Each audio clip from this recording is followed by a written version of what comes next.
ഈ രമേശ് ചെന്നിത്തലയൊക്കെ ആഭ്യന്തര വകുപ്പ് കിട്ടിയിട്ട് എന്തോ ചെയ്യാനാണ്? ഇവരൊക്കെ എല്ലാവരും നേരത്തെ ഭരണം നടത്തിയിരുന്നത്. അപ്പോഴല്ലേ ഈ തോറ്റു തുന്നം പാടിയത്. അതിനുശേഷമല്ലേ ഈ പിണറായി സർക്കാർ 10 വർഷം ഭരിച്ചത്. ഈ വീഡിയോ കണ്ടിട്ടാണ് ജനങ്ങളെല്ലാവരും വോട്ട് ചെയ്തത്. അവർ ജനങ്ങളെല്ലാം ആഗ്രഹിച്ചു എന്ന് പറഞ്ഞ് മുഖ്യമന്ത്രി എന്ന് പറഞ്ഞപ്പോൾ ഒരു മുഖ്യമന്ത്രി പദം കൊടുത്തു. ഇപ്പം ജനങ്ങളുടെ കണ്ണി പൊടിയിടാൻ എന്ന വണ്ണം ശരിക്കും അതിൻ്റെ താക്കോല് രമേശ് ചെന്നിത്തലയ്ക്ക്. പിന്നെ ഈ മുഖ്യമന്ത്രി പദം മാത്രം വെച്ചിട്ട് അദ്ദേഹം എന്തോ ചെയ്യാനാണ്? ശരിക്കും ഭരണത്തിൻ്റെ കാതൽ ഭരണം കൊണ്ടുപോകുന്നത് ആഭ്യന്തരമല്ലേ.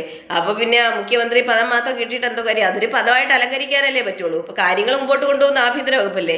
അപ്പോൾ പിന്നെ ഇതിൽ നമ്മൾ ജനങ്ങളെ എത്തരത്തിലാണ് നോക്കിക്കാണേണ്ടത്? ശരിക്കും ഇത് രാഷ്ട്രീയക്കാർ തമ്മിലുള്ള ഒരു ഒത്തുകൂടലും ചർച്ചയും തീരുമാനം എടുക്കലും ഒക്കെയാണ്, വെറും പദവിക്ക് വേണ്ടിയിട്ടുള്ളത്. ശരിക്കും അവിടെ ഈ ജനങ്ങൾ, നമ്മളായ ജനങ്ങൾ, ഇവർക്ക് വേണ്ടിയൊക്കെ മൽപ്പിടുത്തം നടത്തുന്ന നമ്മൾ മന്ദബുദ്ധികൾ. ശരിക്കും പറഞ്ഞു കഴിഞ്ഞാൽ അവരെല്ലാം ഒറ്റക്കെട്ടായി ഇപ്പം ആഭ്യന്തരം കിട്ടിയപ്പോൾ ഭയങ്കര സന്തോഷം. എനിക്ക് കണ്ടിട്ട് ചിരിയാണ് വരുന്നത് സത്യം പറഞ്ഞു കഴിഞ്ഞാൽ.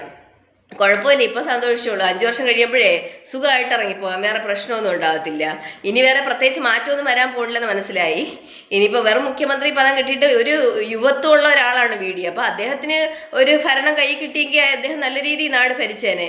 ഇവരൊക്കെ പ്രായം ചെന്ന ആളുകൾ, അപ്പോൾ അവർക്ക് അവരുടേതായ ഒരു അങ്ങനെയൊക്കെയുള്ള പൊസിഷൻ കൊടുക്കണം. മന്ത്രിസ്ഥാനം മറ്റെന്തെല്ലാം മന്ത്രിസ്ഥാനം കിടക്കുന്നു, മറ്റെന്തെങ്കിലും സ്ഥാനം കൊടുത്താൽ പോരെ. അതിന് ഇത് സീനിയോറിറ്റി എന്ന് പറഞ്ഞ് ഇത് തന്നെ കൊടുക്കണോ? യുവത്വമുള്ള ആളുകൾ മുന്നോട്ട് വന്ന് നാടിനെ നല്ല രീതിയിൽ കൊണ്ടുപോട്ടെ. ഇവരൊക്കെ ഭരിച്ചിരുന്നപ്പോഴല്ലേ തോറ്റത്. അപ്പോൾ വീണ്ടും ഇവരൊക്കെ തന്നെയാണ് വരുന്നത് ഉള്ളതുകൊണ്ടാണ് വീണ്ടും തോപ്പിക്കുന്നത്. 2 തവണ അതുകൊണ്ടാണ് തോറ്റത്. ഇപ്പം ഈ വീഡിയോ കണ്ടുകൊണ്ട് ജനങ്ങൾ വോട്ട് ചെയ്തു. ഇപ്പം ജനങ്ങളെ കണ്ണിൽ പൊടിയിട്ട് വെറുതെ ആ ഒരു പദം കൊടുത്തിട്ട് ഭരിക്കുന്നത് മറ്റേ ചെന്നിത്തലയും. ശരിക്കും പറഞ്ഞു കഴിഞ്ഞാൽ ഇനി പ്രത്യേകിച്ച് കാര്യമൊന്നുമില്ല, നമുക്ക് മനസ്സിലായി. ജനങ്ങളുടെ കണ്ണി പൊടിയിടുക. നമ്മൾ ശരിക്കും ഇവർക്കൊക്കെ വേണ്ടി സംസാരിച്ച് സമയം പാഴിക്കളഞ്ഞാൽ നമ്മൾ വിഡ്ഢികളാണെന്ന് മനസ്സിലായി. അവരെല്ലാം സംസാരിച്ച് ഒത്തുചേർന്ന് ഒന്നായി. എല്ലാവർക്കും ശരിക്കും പറഞ്ഞു കഴിഞ്ഞാൽ ഈ രാഷ്ട്രീയം എന്ന് പറയുന്നത് 2 വെള്ളത്തിൽ ചവിട്ടലാണ്. അവർക്ക് ഓരോരുത്തർക്കും അവരുടേതായ പദവി മതി, അത് നമുക്ക് മനസ്സിലായി. ഓരോരുത്തർക്കും പദവി മതി, പദവിയും പണവും. അല്ലാതെ പിന്നെ ജനങ്ങളെ ഇതാണ് നോക്കുന്നതെന്നുണ്ടെങ്കിൽ ജനങ്ങൾ എന്താണോ ആഗ്രഹിച്ചത്, മുഖ്യമന്ത്രി പദം എന്ന് വെച്ച് കഴിഞ്ഞാൽ ആ ഒരു പദം മാത്രമല്ല, ആ ഭരണം മുന്നോട്ട് കൊണ്ടുപോകുന്നത് പ്രധാന അതിൻ്റെ ചുമതല എന്ന് പറയുന്നത്, പ്രധാന ഒരു ഭാഗം എന്ന് പറയുന്നതാണ് ആഭ്യന്തരം.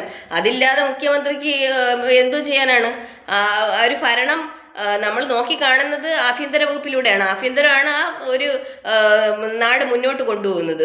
അല്ലാതെ ആഭ്യന്തരം കിട്ടാൻ മുഖ്യമന്ത്രി പദം ആയിട്ടിരുന്നോണ്ട് പദം മാത്രം ഉണ്ടായിരുന്നിട്ട് കാര്യമുണ്ടോ? അതൊരു പദം മാത്രമല്ലേ ഉള്ളൂ, ഒരു പൊസിഷൻ കിട്ടി. പക്ഷേ എല്ലാം കൈകാര്യം ചെയ്യുന്നത് ആഭ്യന്തര വകുപ്പല്ലേ. അത് പിന്നെ വേറെ പ്രത്യേകിച്ച് കാര്യമൊന്നുമില്ല. അപ്പം വേറെ മാറ്റമൊന്നും ഉണ്ടാകുന്നില്ല എന്ന് മനസ്സിലായി. പഴയ UDF സർക്കാരും പഴയ ഗവൺമെൻറ്റും ഒക്കെ തന്നെ എന്ന് മനസ്സിലായി. വെറുതെ ആളുകളെ കണ്ണി പൊടിയിടുക എന്ന് മാത്രം. അപ്പം ഓക്കെ, അപ്പം എന്തായാലും 5 വർഷം കഴിഞ്ഞിട്ട് വീട്ടിൽ പോയി ഇരിക്കുക എല്ലാവർക്കും കൂടെ. ശരി, കൊള്ളാം.